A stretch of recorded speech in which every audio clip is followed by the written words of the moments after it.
普又出手了，他要切断俄罗斯的卖油管道，这又是为哪桩呢？今天带你快来看。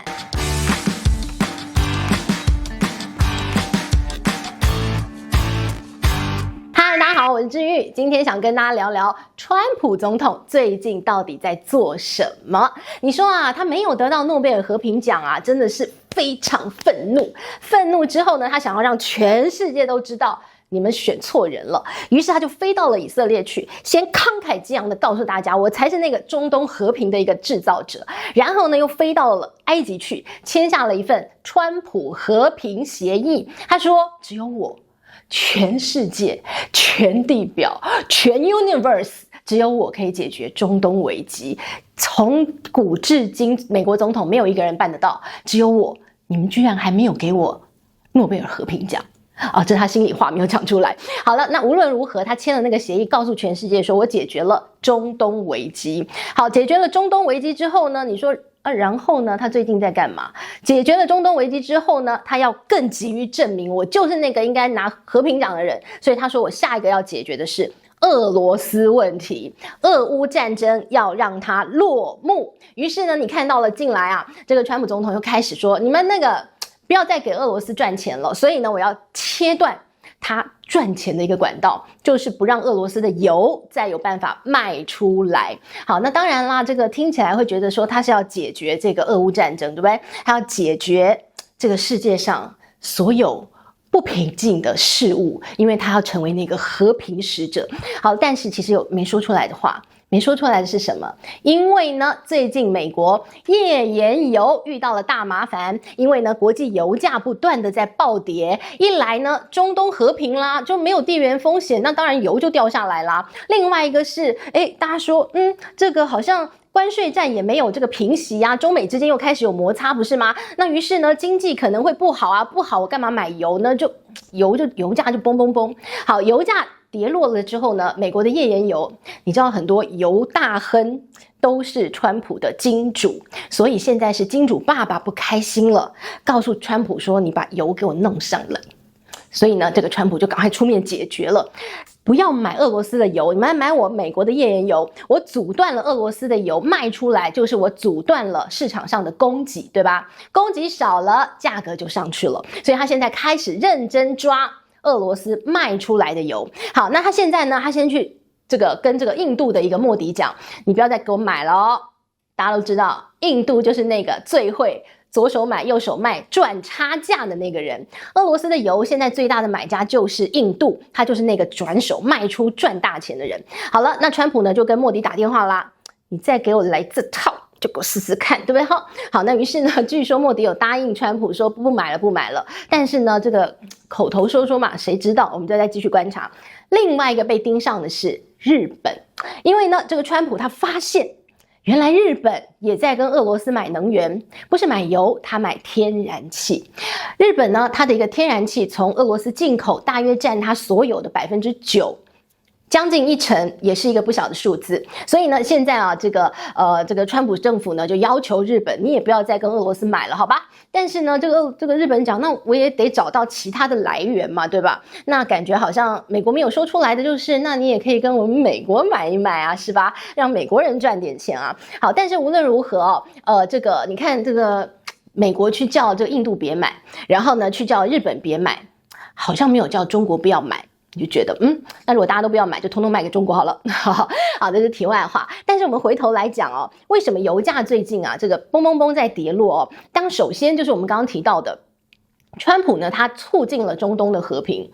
我们姑且不论现在是一个表面的和平，还是他真正的能够落实的和平，我们不晓得。但是无论如何，看起来和平呢，就是地缘政治的风险，这个地缘政治不稳定的一个状况拿掉了呢，油价就没那么贵了。中东不平静啊，当然油价就往上涨，因为毕竟打来打去的，我要运油也不方便嘛。好，那另外一个理由呢，就是我们刚刚所提到的哦，就是呢这个关税战，中美之间近来又稀土的问题，好像闹得非常的不平静。那既然呢这个中美两大国现在又在博弈了，那经济一定会受影响，经济不好了，那油价当然掉下来。所以呢这一连串的逻辑，你就看到油价最近嘣嘣嘣跌到多少啊？油价呢跌到了每桶60美元左右。好，这样的一个数字，其实让很多美国的页岩油的一个这个油商已经很难赚钱了。所以呢，你就看到现在这个大环境底下，然后呢让这个油价开始往下跌。另外，你说油价跌啊，通常不是有一个石油输出国家组织，它就是在稳定油价的吗？石油输出组织这个 OPEC Plus 啊，他们当然就是油价很便宜的时候，它要怎么办呢？它就是要减产，减产呢，油价会慢慢回来。那油价很贵的时候呢，它要增产，增产多了，油价就会慢慢咚咚降下来。刚刚我们提现在油价在跌，对吧？但是呢 ，OPEC 组织他说，我现在油价在跌，但是我要增产。他从11月份开始啊，他每天要增产13.7万桶。好，那大家就说了，现在油价很便宜耶，那你还要再增产是什么意思啊？好，那当然现在有很多阴谋论了，对吧？因为呢，美国的页岩油啊，这个不断的卖出来。以前美国呢，当然是中东这些油国最大的买家，但是呢，美国现在自己可以生产页岩油啦，我就不用跟你买啊。于是呢，这个美国变成一个最大的消费者，变成了竞争者。所以呢，现在有人讲啊，这个 OPEC Plus 这个组织现在要增产，什么意思？我要让油价再打下去。更便宜，让你们这些美国的页岩油厂商赚不到钱，你就倒闭，你倒闭市场就是我的。所以现在有人讲沙烏地阿拉伯就在这样想，他们就是想要把市占率给抢回来，让这些美国的页岩油的一个这个厂商呢，能够遭遇到很大的压力。好，但是你说这些都是心里话嘛，对吧？我们跟你讲了很多心里话。不能说出来嘛，于是呢 ，OPEC 组织啊，他们公布了一份报告，这报告超妙的，大家可以仔细看看。报告怎么写啊？报告说啊，全世界经济强劲成长，你就想我们在同一个世界嘛，对吧？强劲成长，然后呢，全世界对于石油的一个需求非常强劲，然后你就confused 说有吗？好，他说有就有哈，于是呢，他就拿着这份报告，他说，所以我们要增产，于是接下来就要增产。好，那增产呢，你就增产，但是接下来油价很可能就会继续被压下去。好了，那油价刚刚提到，现在已经到每桶60美元左右，对吧？每桶60美元左右，已经来到了一个页岩油的厂商赚不太到钱的地方了哦。到这个价位，大概只有那种老天爷赏饭吃，你家地里有矿的那种油国，它有办法赚钱。像是美国这种，它必须要耗费很高难度的技术，然后去把页岩油开采出来，然后把油炼出来，那中间的一个成本很高啊，所以呢，60块钱美元很难赚钱。于是我们看到一个数字很有意思，在美国，他们现在已经开始说了，他们有一个数字，那个数字呢，大约是你看美国它会开采多少油，很重要的一个指标，那叫做油气探勘井的数量，他们都会去统计那个数量。油气探勘井，我通常他们美国页岩油开采是这样，我先用油气探勘井去看看这个地区它的一个油气含量多少，然后我来评估我要不要开采，我要怎么开采。所以呢，美国他们是用这个油气探勘井的一个数量，然后呢来预测接下来美国可能会产出多少的原油。好，那他们大概说这个油气探勘井跟产出最后的原油中间大约会有3到6个月的落差。好，于是呢进来发现每个礼拜公布的这个油气探勘井的数量，好多地区都在下降，都在减少。好，那当中很重要的一个原因，那就是油价太低了。很多的油商说，我要去花钱找一个油气探勘的团队，请他来弄一个这个油气探勘井，然后他要有人力在那个地方探勘嘛，这是一个成本。他们觉得这个成本算了，现在没赚头。好，于是呢，你就看到了现在这些油商啊，在美国啊，这个是很辛苦啊。于是呢，这个美国的一个这个非常知名的石油巨擘埃克森美孚，它已经开始大大裁员，他裁掉了全世界大约是3%到4%的一个员工，裁掉了2000人。好，那除了他之外，像雪佛龙，像是康菲石油，其实都在裁员，所以你就看得出来，现在的一个美国他们的一个能源产业有点辛苦，最主要原因都是因为油价很低，而且如果 OPEC 组织还要再增产的话，那个油价会更低，所以现在你就连起来了。你以为川普真的要为了世界和平，所以说你俄罗斯不要再卖油了吗？还有另外原因，他要救他美国的页岩油的这些油商们，所以呢，他希望油价往上涨的哦。所以你就看了，现在呢，美国为了要让这个油价赶快再往上走哦，然后他要阻断这个俄罗斯卖油的一个管道，同时它要阻断伊朗卖油的一个管道，所以呢，这个近来你看到最近一阵子，然后美国呢又针对这个伊朗又有更多的制裁，不让他把油再给卖出来，然后呢到处去查去抓，说有一些影子公司在帮伊朗卖油。所以呢，到处抓，然后到处阻断，让这些OPEC 组织，还有像美国啊这些国家以外的国家不能再卖油，那这样子市场的供给就会减少，油价就会上去。于是乎，你来看伊朗太有意思了哦。近来美国针对伊朗又有非常多制裁，然后抓了很多所谓影子公司。然后呢，伊朗的石油部长就有人去访问他说：“那你们还好吗？”石油部长怎么说？来念给大家听啊。他说：“没什么大不了。2年，这个美国已经对我们25轮的制裁了，然后呢，端出来的新的制裁措施有470到480项，这么多，你知道那一个什么概念？他就说了，石油部长说没有关系的，制裁我们什么不痛了，没问题的，没有什么可以再让我担忧的。一句老话说，死猪不怕滚水烫啊，对吧？债多不愁，你要随便制裁，你随便制裁，反正我自有我的方法。我被你制裁了那么久，我制裁得很习惯，我制裁得很舒服，我制裁出了一套我的办法。什么样的办法呢？伊朗最大的油的一个出口地就是中国。好，那中国怎么个买法呢？被制裁这么久嘛，对吧？那这个我只能偷偷买嘛，对吧？那我偷偷买呢，我们已经买出了一个模式出来了。好，那我们就来跟大家讲哦，什么一个模式啊？这当然都美国调查的啦，但是呢，就查了老半天，但你也奈他何嘛，对吧？好，他是怎么说呢？他说，伊朗呢，因为他被制裁，然后他也没有办法用美国的一些这个美元的结算系统嘛，那他怎么跟中国有一些这个油的交易呢？好，是这样的哦，他说呢，他们去成立了一家神秘的公司，神秘的金融机构，然后呢，这个伊朗呢，他就卖油出来卖给中国啦，然后呢，换什么回来呢？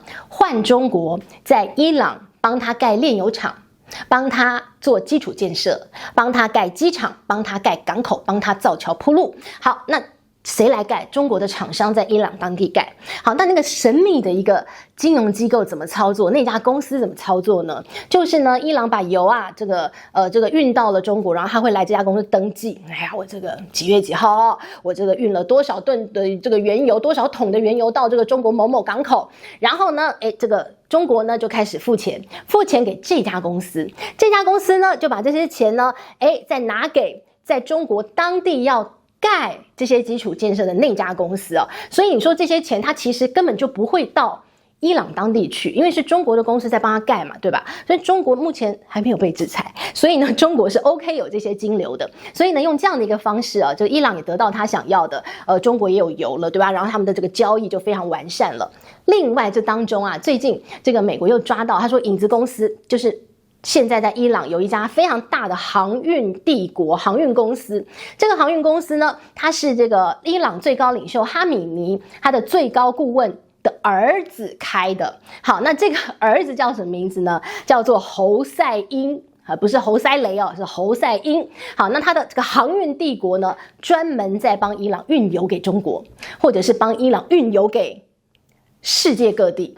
甚至他生意做很大，他还帮俄罗斯运油，所以呢，你说他赚好多钱哦，这么厉害，而且这感觉稳赚不赔的生意。好，那为什么美国会发现呢？那是因为啊，在伊朗内部也有别人想做这个生意，所以呢，就偷偷去检举那个侯赛因，不是侯赛雷。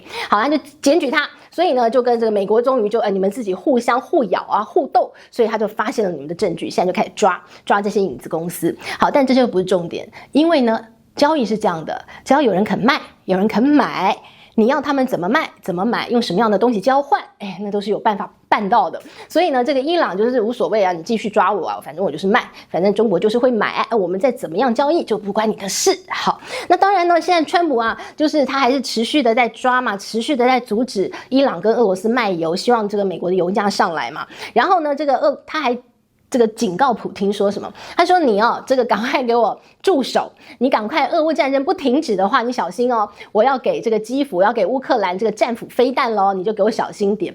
另外呢然后看到这个中国呢最近在做什么事呢？这也很奇妙，我们可以细品细品那什么意思中国最近在扩增它原油的储存量，他们有一个规划是2025年到2026年，中国的一些大型的一些国企国家的一些石油公司，他们都要去盖新的设施，新的设施呢是可以储存更多原油数量的。那2025到2026年，他们预计还会再多增加11个新的储油设施。要做什么呢？要储存更多的一些这个原油的储备好，那据说那个数量将会是盖完了之后，这11个地点呢，将会可以储存2周的中国从国外进口的进口的这个原油的数量。其实蛮多的。好，那甚至还在持续的规划这样的一个储油设施当中。然后很多人就开始说，为什么要储存那么多原油？很多人说是不是要打仗？听起来很可怕，对吧？但是呢，这个中国除了储存原油之外它另外还有一个默默在做的事情，现在也有一点打到了这个美国他们的油商的一个痛点那就是呢，它禁止了限制了钨的出口。那你说钨是什么呢？钨其实是一个非常硬的一个金属，超硬的金属。那在什么地方用呢？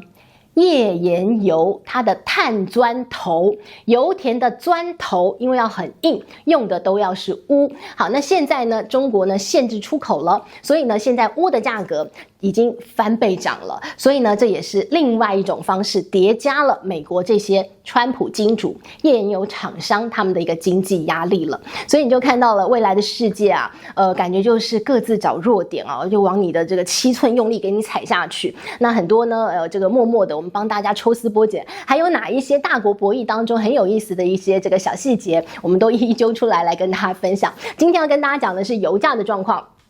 整体来讲，现在看起来油价易跌难涨，还在增产吗？然后呢这个你知道的，这个油价很难往上涨，川普再怎么样努力，那个油价只要油国继续的开采增产，你也很难让油价再上去，对吧？但是很妙，巴菲特持续在投资这些石化产业，他到底是看到了些什么呢？波克夏即将有一个最新的一个并购案，就是呢他要买下西方石油旗下的一家石化业的公司。如果真的买下来的话，这将会是巴菲特在他退休之前最重要的一个并购案。他为什么那么看好石化业呢？我们不知道，或许他有他的内线。好，这是今天帮大家这个整理的一些关于油价的内容，希望你喜欢咯，我们下回见，拜。